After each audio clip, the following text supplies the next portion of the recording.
Welcome to Ammosmith.com. Today we'll start the first of a series dealing with precision rifle ammunition. And today we're going to talk about case sorting and all that entails. And what you're going to need is your brass. You're going to need a set of dial calipers, and we're going to introduce you to the case master. Mine's a little bit different. I have an extra dial on mine. Loading block and your dies.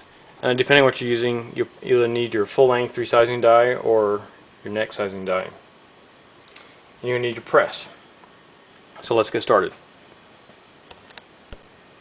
Okay, what I have before you is 10 pieces of brass that have been full length resized and deprimed. They haven't been really cleaned yet, but what we need to do is start sorting them. And the first step that I use in sorting my brass is how much runout they have in the neck. And what runout will do is it will cause you to have your bullet launch not exactly center line to the bore, and that can cause accuracy problems downrange. So I'm going to introduce you to the case master and how it works and how to set it up. Okay, I'm going to show you how to set up your runout gauge. This is an RCBS case master. It'll measure just about anything you want, however you want, and with as much accuracy as you'll ever need. I'm going to take my first case, and what we want to see is the needle move and index itself. You want the little reader guy here, has a little ball bearing on it down here, and you want him to be right around this area on your neck. Okay? You want this part of the case master to be just behind the shoulder, and for the base of the head of the case to be butted up against this stop pin right here, and these two lock nuts lock securely. That way you're not going to give yourself a false reading. So we take the case and we roll it. You can see the needle move just a little bit. This case is very consistent. You'll run into cases that are not. Some of these cases are already turned. And what you can do is once you sort your brass the way you want it sorted, you want to sort it by brand, of course, and you also want to sort it by how many times you fired it, so you know how much life is on that case. Now look at this needle. You'll see that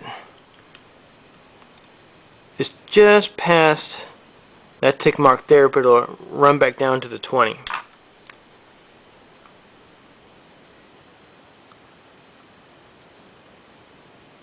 And what you do is whatever movement the needle makes, and I've had to make some pretty big sweeps on here, you divide that number in half, and that gives you your actual run out. So if your needle moves 2 or 3, if your needle moves to here, don't worry about it too much. Just divide it in 2, and that gives you your actual run out. And if you want, depending on how bad your run out is,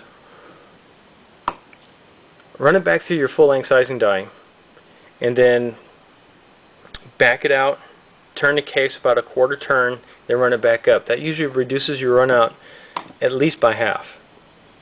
And that's whether you're using a Lee die, an RCBS competition die, it makes no difference. It's all about trying to push that run out to one side of the case or the other to minimize it.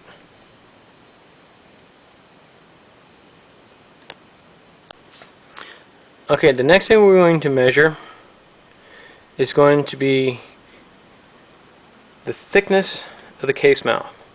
And what this is going to tell us is whether or not it's thicker on one side or the other.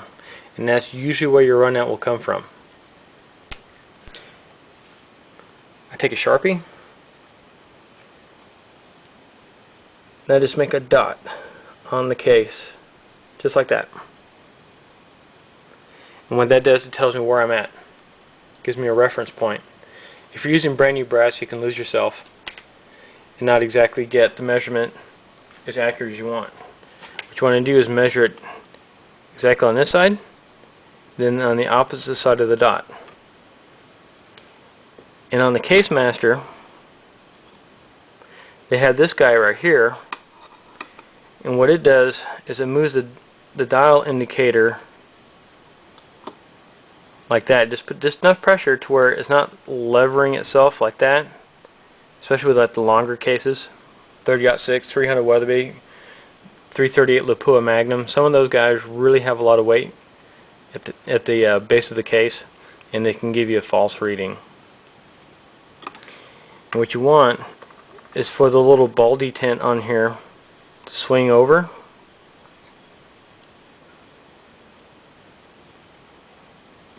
and rest right about there. I have it set on 0 just because I want to, and it's for instructional purposes only. This case is not neck turned, I don't think, so I'm going to take my first measurement.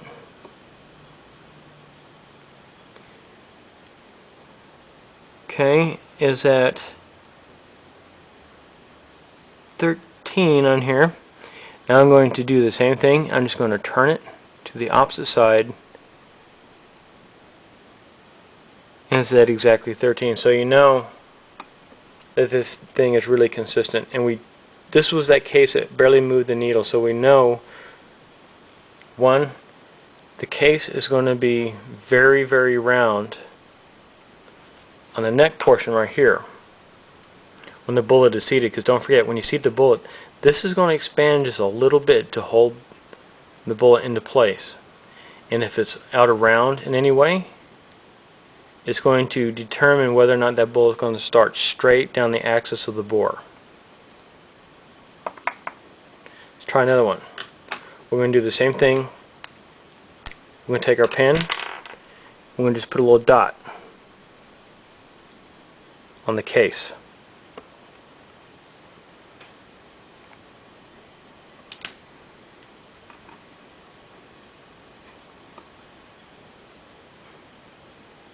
It's right about the same thickness as the last case, which is fine.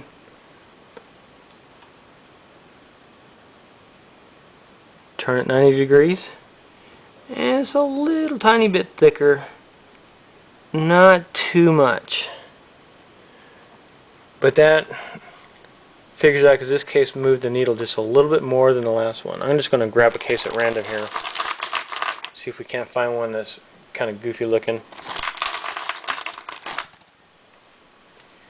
Most of these have been through my bolt action quite a few times, and these guys are veterans at shooting tight groups.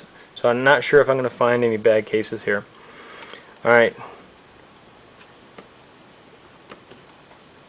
I'm going to go ahead and mark this.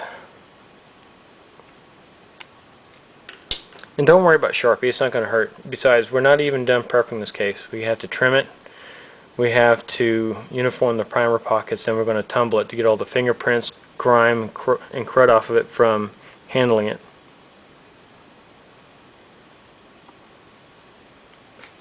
Well, that guy's a little thicker. That's okay though. We know it's thicker because by looking at it I can tell it has been neck turned.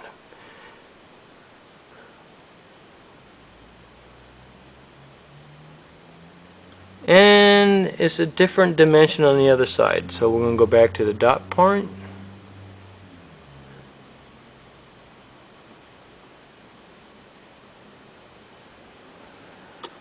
Okay, well, I'm going to throw it on the other indicator and see how much runout we have.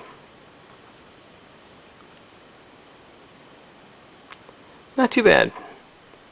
It's about what I would expect. Although the case neck is the tiniest bit thicker, it's really not going to make that much difference in your downrange accuracy. If you're shooting a smaller bore cartridge like a 223, a 6mm bench rest, it'll make somewhat of a difference because of the bullet pull. And what bullet pull is the amount of tension it takes for the bullet to break free and start down its path down the bore. But a 308, it's a wide bullet. It's considered a medium bore, so you're not going to worry all that much.